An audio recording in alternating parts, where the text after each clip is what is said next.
नमस्कार जी, मैं बीएन फिर एक बार आप लोगों का दरबार। दर्शक, चलना एक ऐसी गतिविधि है जिसे अक्सर हल्के में लिया जाता है। लोग आमतौर पर मानता है कि वो अपने मानसिक प्रयास पर न्यूनतम कर लगाए बिना एक साथ चलने और स्विंग गम से कोई काम कर सकता है। वास्तव में प्रत्येक पैर दूसरे से स्वतंत्र रूप से लयबद्ध रूप से आगे बढ़ सकता है, जिसे रीढ़ की हड्डी को अपने हिस्सों द्वारा नियंत्रित किया जाता है।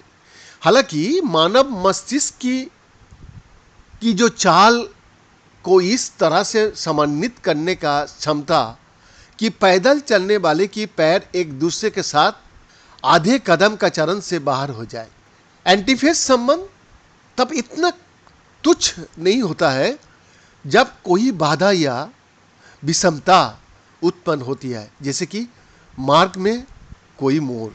ओसाका विश्वविद्यालय द्वारा किए गए एक नए अध्ययन से इस बात पर फोकस पड़ता है कि सामान्य चलने की गति को कैसे बना रखा जाता है तथा इससे ऐसी जानकारी मिलती है जो मस्तिष्क आघात या अन्य तंत्रिका संबंधी समस्याओं में पीड़ित रोगियों के लिए पुनर्वास तकनीकों में सुधार कर सकती है।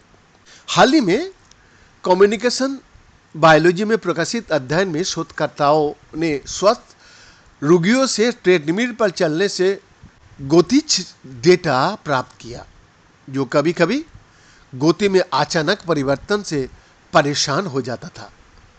इससे एंटीफेस संबंध में क्षणिक क्षति हुआ है, लेकिन जैसे ही विषयों ने अपने चलने की गतिविधियों को पुनः उन्मुख किया, ये जल्दी ही बहाल हो गया है। इस प्रयोग से प्राप्त डेटा का विश्लेषण दो युग्मित दोलकों की गणितीय मॉडल का उपयोग करके किया गया था, जो स्प्रिंग से जुड़े दो पेंडुलम के समान है। साथ ही बायोसियन अनुमान विधि का उपयोग किया गया था। इस दृष्टिकोण ने शोधकर्ताओं के सबसे संभावित फंक्शन की गणना करने की अनुमति देने का बात सामने आया, जो दर्शाता है कि मस्तिष्क ने पैर की गति को समन्वयित करने के लिए अपने नियंत्रण को कैसे लागू करता है।